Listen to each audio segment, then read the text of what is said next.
On this lesson, we're going to keep adding gradients to the rest of our shapes.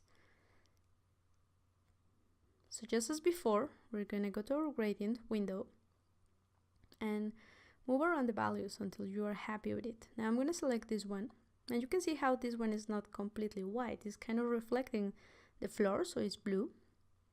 So sample as many colors as you need. As I said, these are the colors that I'm using, but I'm pretty sure that probably your photo or your shape has different colors, so sample as many colors as you need.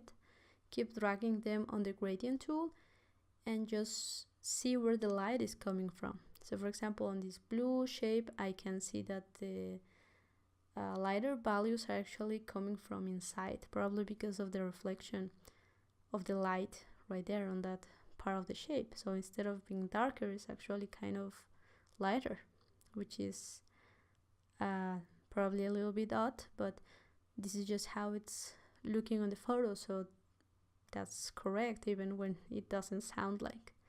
So just move around your layer, your gradient tool, and remember that you can make it a little bit smaller if you go to one of the points, just so you have that the distance that you need.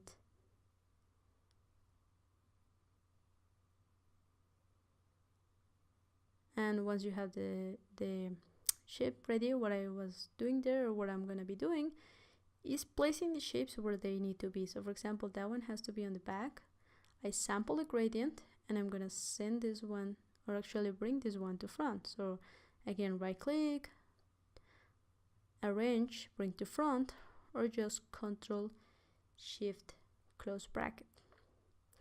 And what you have to make sure for any shape that you're working on, or for any fold that you're doing, is remember where the light is coming from. So for example, here I can clearly see that the more I get into that other in the inside of the fold, that's going to look darker instead of lighter. So I know that there I need a darker value instead of a one that is brighter. So let's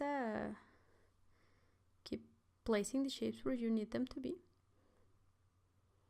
And now you can see how on the inside of that one I have a shadow that the other part of the crane is casting. So I'm gonna create this shape, and again, using my eyedropper, just sampling that shadow that I had before. And you can see on the appearance window, and if you don't see the appearance window, go to Window, Appearance, or Shift F6, and there you can see how with the eyedropper I have the same opacity and the same mode. So I can just simply work and change the gradient so that it matches better how the shadow is looking on my photo.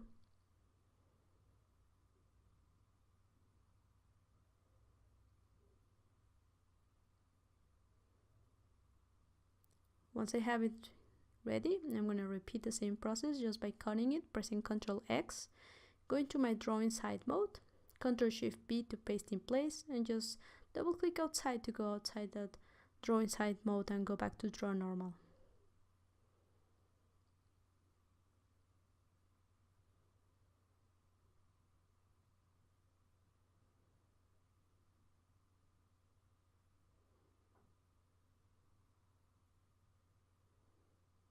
On this piece, you can see how that one is darker and is really standing out. So sample that color, even though it's dark, send it to back so it's on the right place. So again, right click, arrange, send to back, or Ctrl Shift open bracket. And let's go to a gradient and use that gray. Just click, just drag and drop it. And let's remove these ones. Remember that you can remove them by just clicking on them and taking them out of the gradient. Let's make it a little bit lighter and move it around right there, because you can see there how I have this little lighter gray, which is okay, but it's not that it's not going from one point to the other. It's Actually, they are a little bit closer, so all you have to do is make these colors closer instead of being apart, as you would do on another type of gradient, as you did, for example, on other parts. Here they have to be very close, so you get that line right there. Go to your gradient tool and rotate it until it matches what you'd see on your reference.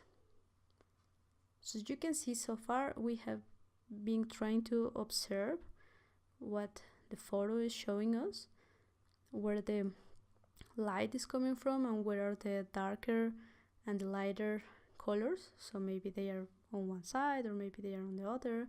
So try flipping your gradient to see where each one is.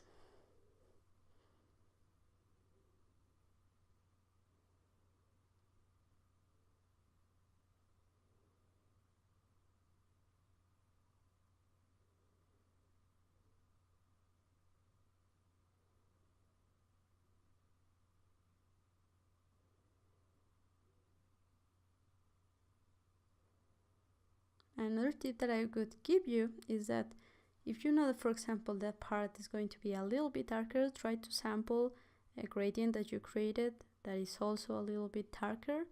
That way you can easily achieve what you have. For example, there you know that you have that little bit of shadow right there below the wing, so you can have that. And one tip that I would give you is especially on this photo, you can see that no, you don't go from one very dark value to another one that is lighter. All of them are kind of going on the same. They are not that harsh, so try to do that. But if your image for sure has harsh colors, also try to follow them as well. And this is a good practice because right now you're just looking at how these gradients are looking on real life. But if, for example, in another type of project you want to give it a little bit of difference to, for example, a button or something, this is the same principle. And I think this is a good exercise because you are learning from real life how light makes one color go from a darker value to a lighter value, and it's the same that you can do with another type of project.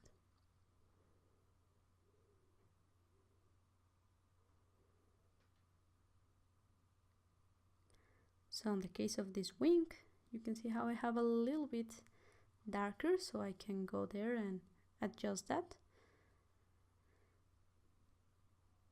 And for the tail, I can sample this other one that was actually lighter, send it to back, and actually invert it because, as you can see, the lighter part has to be on the bottom.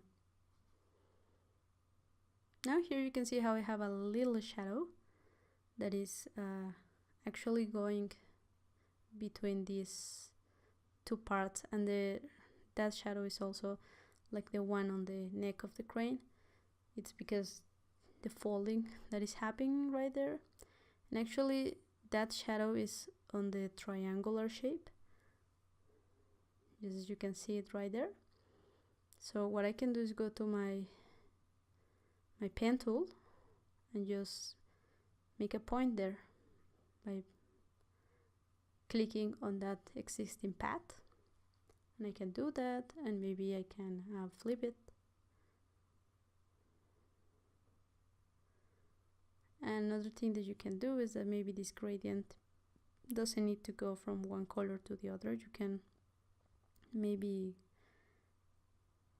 have a color that is actually not going that far away and play with the transparency. Now let's just cut it, go to paste in place. Now cut it, because you already have it cut, you can paste in place again, so you have that same shape on both different triangles.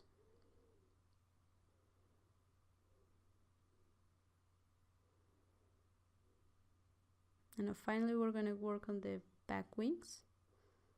So make sure that you understand where the darker colors are. and send them to back or to front, whatever you need.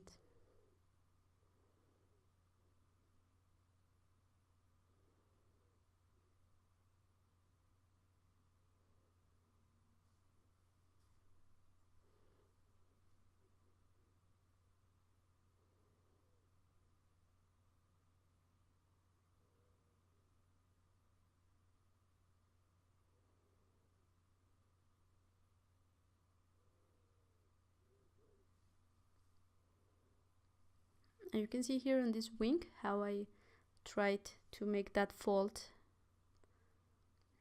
more harsh, because that's just the way it looks on the photo. So if your folds are like that, try to do something like this.